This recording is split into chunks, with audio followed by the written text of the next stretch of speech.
Hello friends, मैं अमरिंदर सिंह आप सभी का अपने YouTube channel tip top classes पे बहुत बहुत स्वागत करता हूं। दोस्तों, लेकर के आए इतिहास का महासंग्राम सीरीज़ के नेक्स्ट पार्ट जो है। और ये पार्ट हमारा जो है वो क्लास 14 है। और इस सीरीज़ में हम लोग मिडिवल हिस्ट्री के क्वेश्चंस कवर करेंगे, क्योंकि मैं जानते हैं कि मैं एक एक एंशियंट मिडिवल मॉडर्न लेकर के चल रहा हूँ, जिससे कि तीनों पार्ट आपका कवर होता रहे। तो एक दिन एंशियंट, एक दिन मिडिवल, एक दिन मॉडर्न। तो मैं आज जो है हमारा टर्न है मॉडर्न का। तो मॉडर्न हिस्ट्री आज के क्वेश्चंस, टॉप 10 क्वेश्चंस लिए गए हैं। तो एक बात और बता दूं, मैं बार बार यही कहता हूं कि हमारे चैनल पे जो आप सब ऐड आने लगे हैं, तो आप सभी से यही कहना चाहूँगा कि ऐड देखा करिए पूरे, क्योंकि इससे ज़्यादा और कुछ नहीं है कि मैं आपसे कोई पेमेंट ले रहा हूँ क्लास का या ऐसा कुछ, क्योंकि सारी क्लासेस पेड होने लगी हैं। तो मेरे लिए सिर्फ इतना हम लोग आपके लिए कर रहे हैं, तो आपके लिए भी बनता है कि थोड़ा सा ऐड जरूर देखा करें। ठीक है, चलिए शुरू करते हैं इस जो है सीरीज़ को। एक बात बता दें कि अगर आपने हमारे YouTube चैनल टिपटॉप क्लास को अभी तक सब्सक्राइब नहीं किया, तो सबसे पहले सब्सक्राइब कर दीजिए। और सारी क्लासेस की आपको PDF टेलीग्राम चैनल पर दी जाती हैं, तो टेलीग्राम चैनल से ज़रूर जुड़ जाइए और ज़्यादा से ज़्यादा शेयर करिए। अगर इस सबसे की कोई भी दिक्कत होती है क्लास के बारे में, तो आप इस नंबर पर कॉन्टेक्ट कर सकते हैं। ओके, स्टार्ट करते हैं। पहला क्वेश्चन कि हल्दी घाटी के युद्ध में महाराणा प्रताप की सेना के सेनापति कौन थे? फर्स्ट ऑप्शन आपका है अमर सिंह, बी ऑप्शन आपका है मान सिंह, सी ऑप्शन है हकीम खान और डी ऑप्शन है शक्ति सिंह। तो आप जानते हैं कि हल्दी घाटी का युद्ध किस किस के बीच हुआ था। तो हल्दी घाटी का युद्ध महाराणा प्रताप और मुगल के बादशाह थे अकबर। महाराणा प्रताप और अकबर के बीच में हल्दी घाटी का युद्ध हुआ था। और महाराणा प्रताप की तरफ से सेनापति कौन था? हकीम खान। हकीम खान था महाराणा प्रताप की तरफ से सेनापति, हकीम खान था। और जो है अकबर की तरफ से सेनापति कौन था? मान सिंह। मान सिंह जो है अकबर की तरफ, यानी मुगल सेनापति मान सिंह था। हकीम खान और मान सिंह के बीच में युद्ध हो रहा था।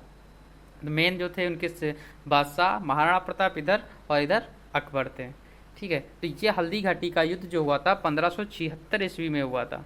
और इसमें ना ही मुगलों की जीत हुई ना ही हार। महाराणा प्रताप हल्दी घाटी के युद्ध में हारे नहीं थे। तो ये अनिर्णायक युद्ध रहा था, अनिर्णायक युद्ध रहा था। इसमें क्या था कि महाराणा प्रताप की जो है सेना नीचे पार्ट में थी, अकबर की सेना ऊपर घाटी में ऊपर थी, इनकी सेना नीचे थी।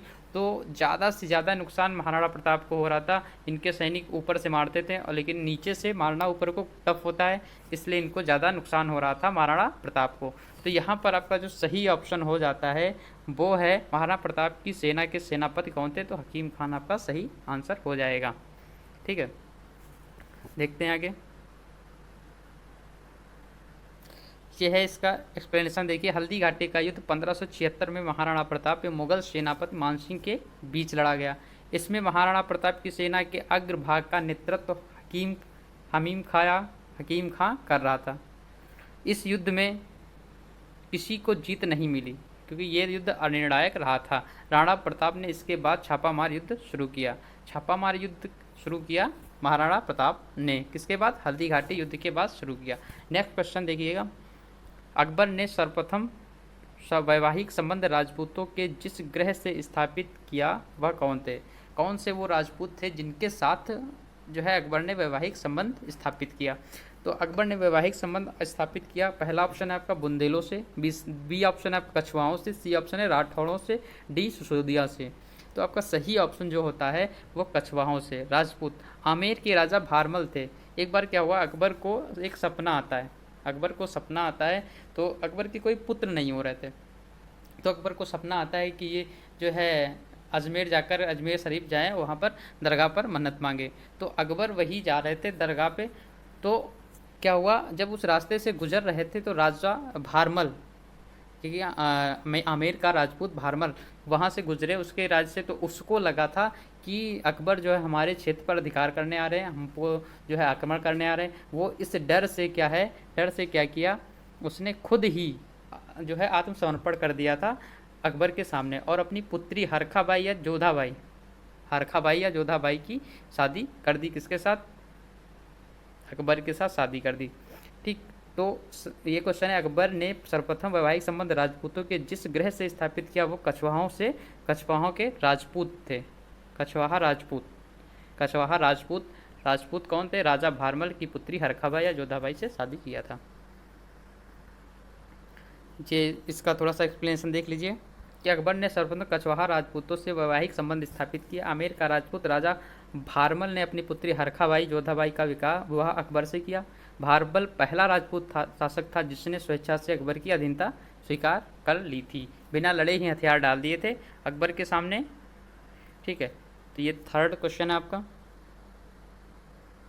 थर्ड क्वेश्चन है एतमादुद्दौला का मकबरा आगरा में किसने बनवाया? फर्स्ट ऑप्शन है अकबर ने, बी ऑप्शन है जहांगीर, सी नूरजहां, डी शाहजहां। तो सही ऑप्शन आपका होता है नूरजहां ने। नूरजहां ने क्या है? एतमादुद्दौला का मकबरा बनवाया। तो एक्सप्लेनेशन नीचे देखिए, नूरजहां जिसका असली नाम मेहरुन्निसा है। तो ये क्वेश्चन एक बार हम करा चुके कि नूरजहां का एक नाम मेहरुन्निसा है और नूरजहां की माता थी अस्मत बेगम। अस्मत बेगम ने ही गुलाब से इत्र निकालने की जो है विधि अपनाई थी या का आविष्कार किया था, या गुलाब से इत्र निकालने की प्रथा का शुरुआत की थी। इन्होंने अपने पिता की मृत्यु के बाद उनकी याद में एतमादुद्दौला का मकबरा आगरा में यमुना नदी के तट पर बनवाया था। ठीक है, चलते हैं नेक्स्ट क्वेश्चन की ओर। नेक्स्ट क्वेश्चन है हमारा, निम्नलिखित में कौन सा सुमेलित नहीं है? तो पहला अकबर का मकबरा सिकंदरा में है, तो सही है, आपको पता होना चाहिए अकबर का मकबरा सिकंदरा में है। बी ऑप्शन है जहांगीर का मकबरा शाहदरा में है, तो ये भी आपका सही है, जहांगीर का मकबरा शाहदरा में है। शेख सलीम चिश्ती का मकबरा फतेहपुर सीकरी में है, ये भी एकदम सही है, फतेहपुर सीकरी में है। डी ऑप्शन है शेख निजामुद्दीन औलिया का मकबरा कहाँ पर है? तो शेख निजामुद्दीन औलिया का मकबरा अजमेर में नहीं है। ठीक है, ये है दिल्ली में, दिल्ली के गियास बेग में, दिल्ली में है ये, दिल्ली में। तो ध्यान रखिएगा, यहाँ पर डी ऑप्शन आपका गलत हो जाता है। शेख निजामुद्दीन औलिया का मकबरा दिल्ली में है। ठीक है, और इनके शेख निजामुद्दीन औलिया की मृत्यु 1325 ईस्वी में हुई थी। ठीक, और इनके जो है शिष्य थे अमीर खुसरो। अमीर खुसरो इनके शिष्य थे जो काफ़ी ज़्यादा फेमस हुए। इन्होंने जो है कहा जाता है कि सितार का आविष्कार इन्होंने किया। ठीक है, अमीर खुसरो। यह ऑप्शन नीचे एक्सप्लेनेशन, शेख निजामुद्दीन औलिया का मकबरा दिल्ली में है। इनकी मृत्यु 1325 ईस्वी में हुई, जिसके बाद इन्हें गियासपुर दिल्ली में दफनाया गया। अमीर खुसरो और हसन अहमद देहलवी इनके शिष्य थे। ठीक है, चलते हैं नेक्स्ट क्वेश्चन। मुमताज़ महल का असली नाम क्या था? तो मुमताज़ महल का असली नाम था, पहला ऑप्शन अर्जुमंद बानो बेगम, दूसरा लाडली बेगम, सी मेहरुन्निसा और डी रोशन आरा। तो पहला ऑप्शन आपका सही है, मुमताज़ महल का असली नाम था अर्जुमंद बानो बेगम। इनका पहले अर्जुमंद बानो बेगम था। इनकी शादी शाहजहां से हुई। शाहजहां से शादी होने के बाद इनका नाम पड़ा मुमताज़ महल। मुमताज़ महल इनका नाम पड़ा। ठीक है, और शाहजहां ने इनकी ही याद में, बेगम मुमताज़ महल की याद में ताजमहल बनवाया था। ठीक है, इनकी याद में ताजमहल इन्होंने बनवाया।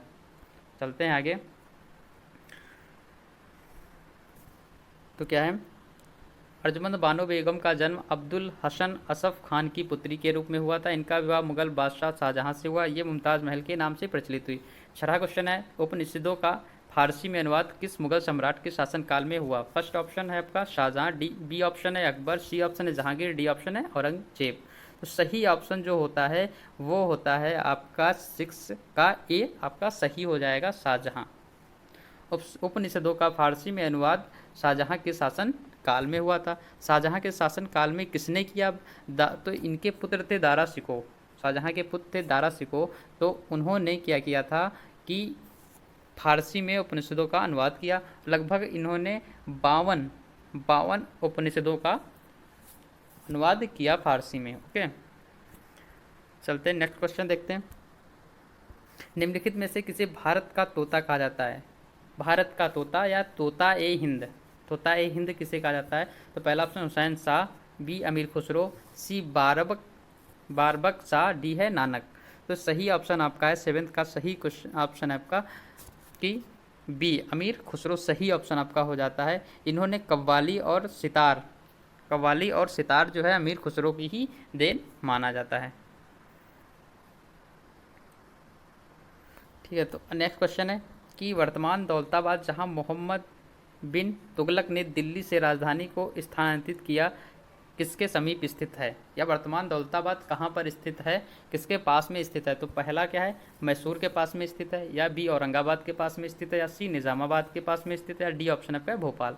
तो सही ऑप्शन आपका होता है औरंगाबाद के पास में दौलताबाद स्थित था। औरंगाबाद से लगभग 16 किलोमीटर दूर पड़ता है। ठीक है, 16 किलोमीटर दूर पड़ता था दौलताबाद।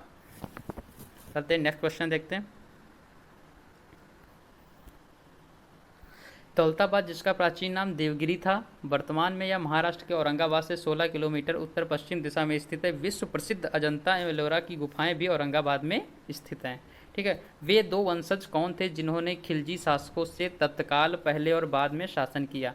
यानी कि खिलजी वंश, एक तरफ खिलजी, बीच में खिलजी थोड़ा सा गलत हुआ है, खिलजी होगा।